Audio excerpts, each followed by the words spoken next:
A Casa Espírita Allan Kardec de Cerquilho apresenta a palestra Parábola da Figueira que Secou, ministrada pelo Senhor Robson Castelli. Que sejamos inspirados a buscar o conhecimento espiritual e a viver em harmonia com as leis divinas. Boa noite a todos, queridos irmãos, queridas irmãs. Com muita alegria no coração que nós hoje estamos reunidos aqui em torno de Jesus, em torno da doutrina espírita, que possamos ser abençoados, que todos aqui possam realmente receber esses fluidos tão salutares para a nossa alma, porque o Evangelho, ele é o instrumento de luz, e o Evangelho segundo o Espiritismo é o farol que ilumina nossas vidas. Que Jesus assim nos possa nos iluminar nesta noite com a parábola da figueira que secou, que se encontra no capítulo 19, nos itens 8 e 10, onde Allan Kardec ele nos traz, aproveitando esta parábola, e ele acrescenta nesta explicação 3 pontos importantes. Ele vai nos dizer sobre as pessoas propensas ao bem, mas não praticam o bem. Também vai dizer sobre os médiuns, nós espíritas, e também sobre a fé. Tanto é que este tema se encontra: a fé transporta montanhas, né? Então vamos ao texto. Quando saíam de Betânia, ele teve fome, e vendo ao longe uma figueira, para ela encaminhou-se a ver se acharia alguma coisa. Tendo-se, porém, aproximado, só achou folhas, visto não ser tempo de figos. Então disse Jesus à figueira: que ninguém coma de ti fruto algum, o que seus discípulos ouviram. No dia seguinte, ao passarem pela figueira, viram que secara até a raiz. Pedro, lembrando-se do que dissera Jesus, disse: Mestre, olha como secou a figueira que tu amaldiçoaste. Jesus, tomando a palavra, lhes disse: tende fé em Deus. Digo-vos em verdade que aquele que disser a esta montanha: tira-te daí e lança-te ao mar, mas sem hesitar no seu coração, crente ao contrário, firmemente, de que tudo o que houver dito acontecerá, verá que com efeito acontece. E aí, Allan Kardec começa a trazer o seu comentário quanto a essa passagem. E diz o seguinte: a figueira que secou é o símbolo das pessoas que apenas aparentam propensão para o bem, mas que em realidade nada produzem de bom. Dos oradores, que têm mais brilho do que solidez, suas palavras trazem um verniz superficial, de modo que agradam aos ouvidos, sem, no entanto, revelar, quando perscrutadas, algo de substancial para os corações. Depois de proferidas, é de perguntar-se que proveito tiraram delas ou que as executaram.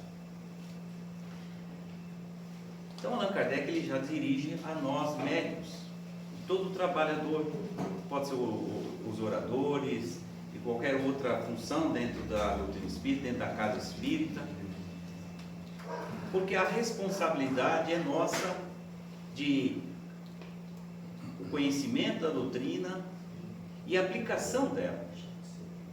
Temos que sentir o Evangelho em nossos corações. Não basta eu estar aqui trazendo o Evangelho, tentando envolver a todos e a mim mesmo, mas se na prática do dia a dia nós não colocamos isso em atividade, porque nós precisamos fazer o bem ao próximo, e fazer o bem não é só levar palavras, nós temos que levar ações. na questão 132 do Livro dos Espíritos, os Espíritos responderam a Allan Kardec sobre o objetivo da encarnação, e eles colocaram duas situações. A primeira, o objetivo de nós estarmos aqui é para a nossa evolução.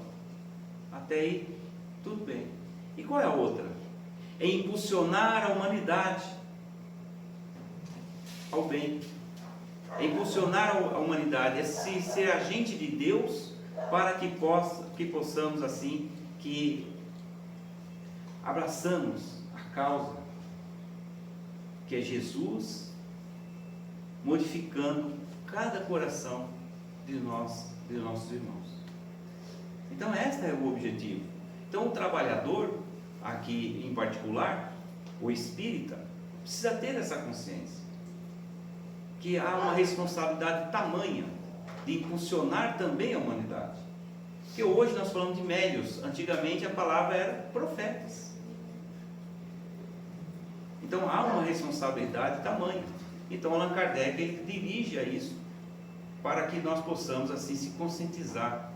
Porque infelizmente todos nós, ainda nessa evolução, nessa jornada evolutiva, logicamente que erramos, logicamente que somos falhos, mas ao mesmo tempo nós vamos adquirindo cada vez mais conhecimento e cada vez mais somos exigidos por aquilo que nós estamos conhecendo.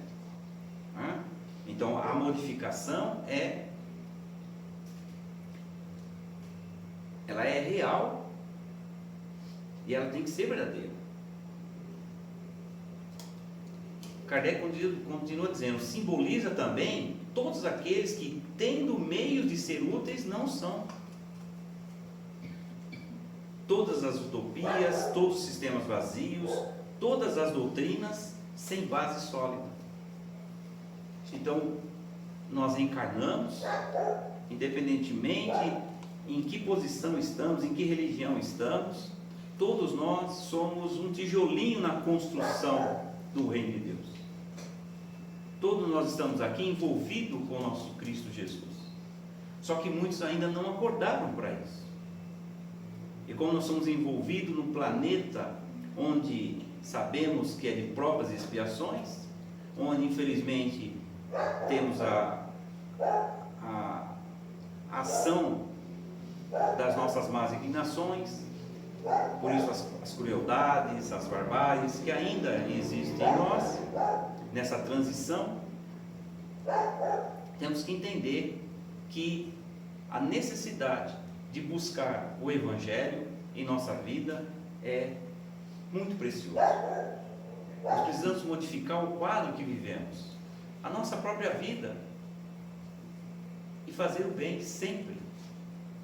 Kardec continua dizendo, o que falta na maioria das vezes é a verdadeira fé. A fé produtiva. A fé que abala as fibras do coração. Numa palavra, a fé que transporta montanhas. Todos nós somos dotados de fé. O que ocorre é o desenvolvimento dessa fé. Muitas vezes nós misturamos esse instrumento divino em incredulidade, em dúvidas. Somos muito inseguros, muitas incertezas. Duvidamos das comunicações do plano espiritual. Duvidamos de um trabalho que está sendo feito. Sem contar que nós, nesta dúvida toda, nós deixamos se envolver pelo pessimismo. E aquele que tem fé, aquele que deixa essa chama acender dentro de nós, onde nós vivemos o dia a dia, sempre colocando Jesus na frente, o que Jesus faria no meu lugar, o que eu tenho que fazer para que nós não possamos não nos perder. Essa fé, ela precisa em nós ser exercitada a cada momento. Nós não fazemos mudança de uma hora para outra. As coisas, elas têm cada qual o seu tempo, o seu momento, e nós temos que respeitar o momento de cada um, para que nós possamos ser respeitados no nosso momento. Então Allan Kardec, ele traz aqui nesta parábola a importância de nós avaliarmos como que é a nossa fé produtiva, ou seja, aquela fé de obras, a fé que realmente envolve a todos nós. A caridade em essência, como que nós estamos exercendo? O que é a caridade em essência? Caridade em essência, os próprios Espíritos respondem para Allan Kardec na questão 886 do Livro dos Espíritos, que todo espírita não deveriam esquecer, que é o BIP, que eu sempre comento, é a benevolência para com todos, a indulgência para com os irmãos e o perdão das ofensas.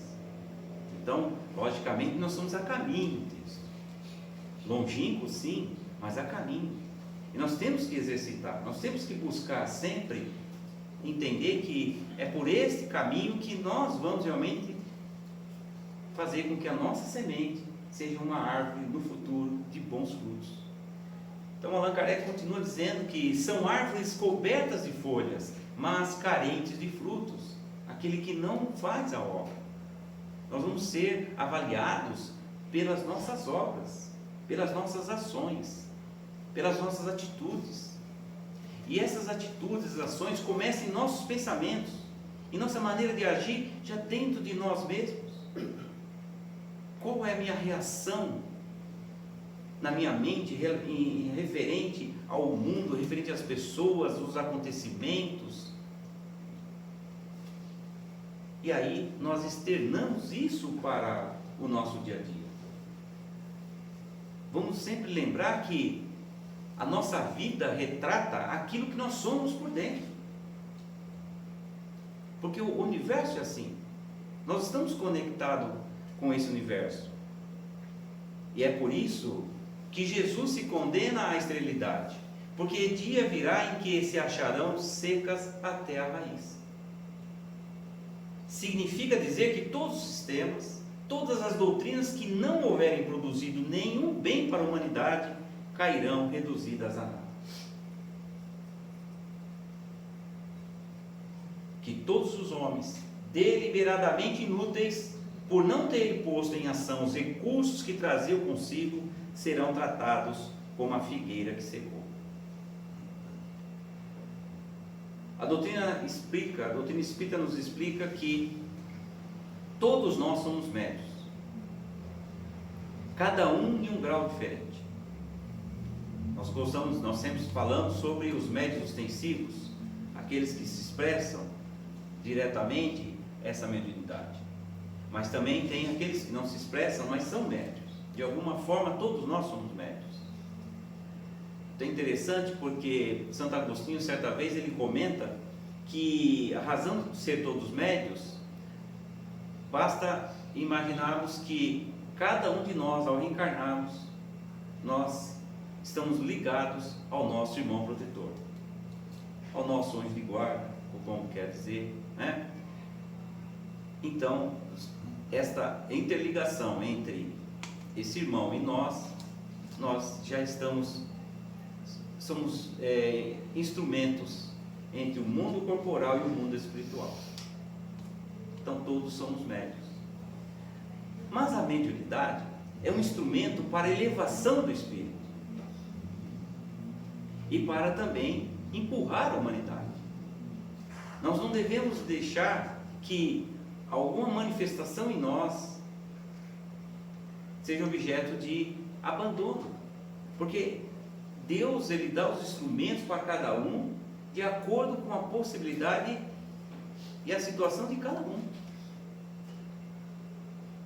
Ele não dá o instrumento para aquele que não saiba usar, mas só que todos somos dotados de inteligência, e Deus quer que nós exerçamos a inteligência, que busquemos o conhecimento, que busquemos essa ação de agir em prol do irmão. Os médios, diz Allan Kardec, são os intérpretes dos espíritos.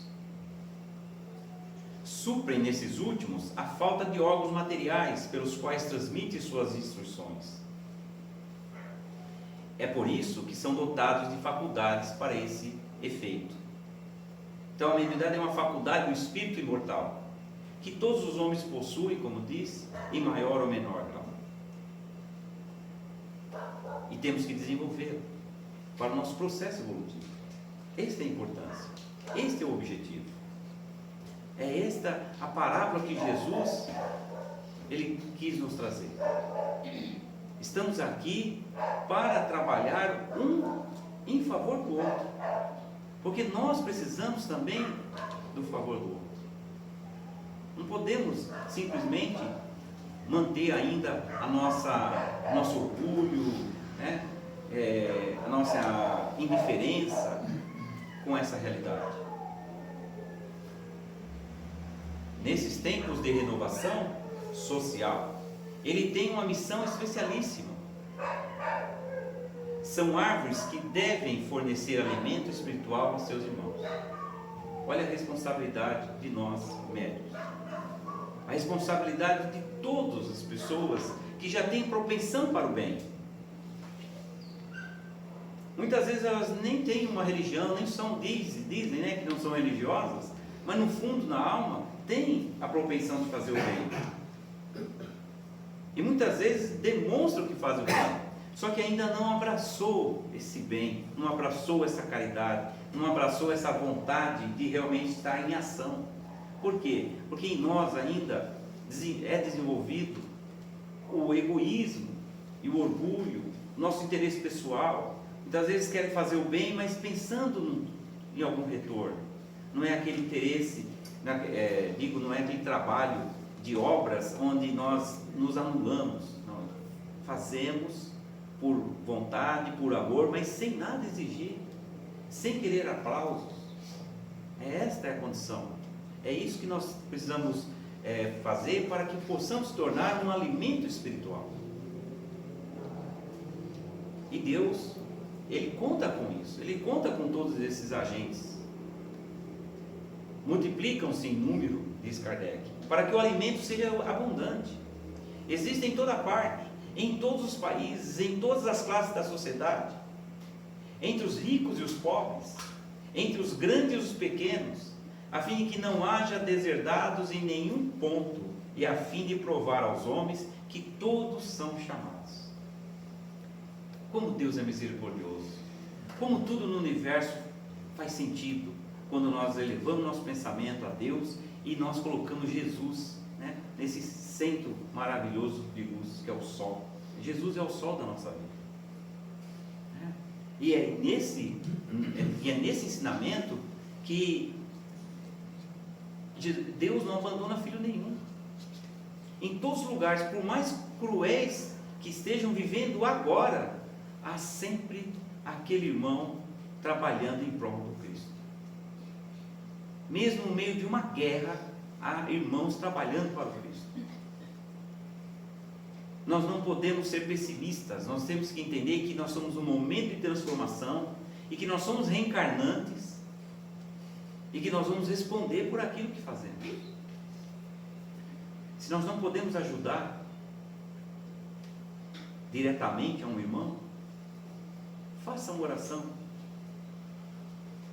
Deixe de emitir pensamentos pessimistas, julgadores, críticos, porque nós também, se colocamos no lugar,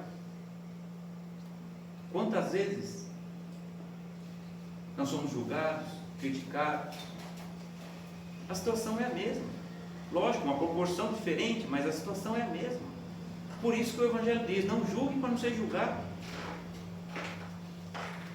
Então, com essa chama de luz e com esse instrumento maravilhoso que chama mediunidade, Deus permite para que toda a humanidade avance. Se, porém, eles desviam do objetivo providencial, a preciosa faculdade que lhes foi concedida, se a empregam em coisas fúteis ou prejudiciais, se a põem a serviço dos interesses mundanos, se em vez de frutos salutares dão maus frutos, se recusam a utilizá-la em benefício dos outros, se não tiveram nenhum proveito dela para si mesmo, melhorando-se, são como a figueira estéril. Como é belo o Evangelho! como nos leva a fazer uma reflexão profunda e fazermos uma pergunta para nós mesmos: que árvore eu sou hoje? O que de bom eu estou fazendo para, por exemplo, a minha família dentro do meu lar? Porque é lá que começa a nossa vida. Para que possamos na sociedade ser essa árvore. Transportar a árvore do bem, a árvore do amor, a árvore do Cristo nas ações para todos os nossos irmãos. E é isso que Jesus faz conosco. Ele busca no coração de cada um a mudança. Não vamos esperar uma mudança global de uma hora para outra. Ilusão, pura ilusão. 4 bilhões e meio de anos para Deus, como é a Terra, é pouca coisa. E há daqueles que aqui não se aproveitaram. Se continuar tornando uma figueira estéril, não serão abandonados, mas serão levados, já estão sendo levados para um planeta. Não sou eu que estou falando, está lá no livro dos Espíritos. Os Espíritos que falam, já estão levando, está sendo levado para um outro mundo, uma outra casa, só que inferior à Terra, para auxiliar os irmãos mais atrasados e para aprenderem o que aqui não aprenderam. Então veja bem, há lugares para todo mundo. Só que o Evangelho nos convida agora: vamos ser uma árvore estéril. Ninguém, por mais que não tenha nada, que não possa ajudar alguém. Basta boa vontade. Continua, para finalizar: Deus lhes retirará um dom que se tornou inútil em suas mãos. A semente que não sabem fazer frutificar, deixando que se tornem vítimas dos espíritos maus. Então, essa é a mensagem que o Evangelho nos traz hoje. Uma reflexão profunda sobre a nossa condição na Terra. Que fruto que queremos ser? Que árvore que está sendo estruturada em nossa vida, em meu ser? Que possamos assim nos iluminar com esse Evangelho. Que Deus nos abençoe hoje e sempre. Se você gostou deste vídeo e quer ficar por dentro de mais conteúdos como este, não esqueça de deixar seu like, se inscrever no canal e ativar o sininho para receber notificações sempre que tivermos novidades.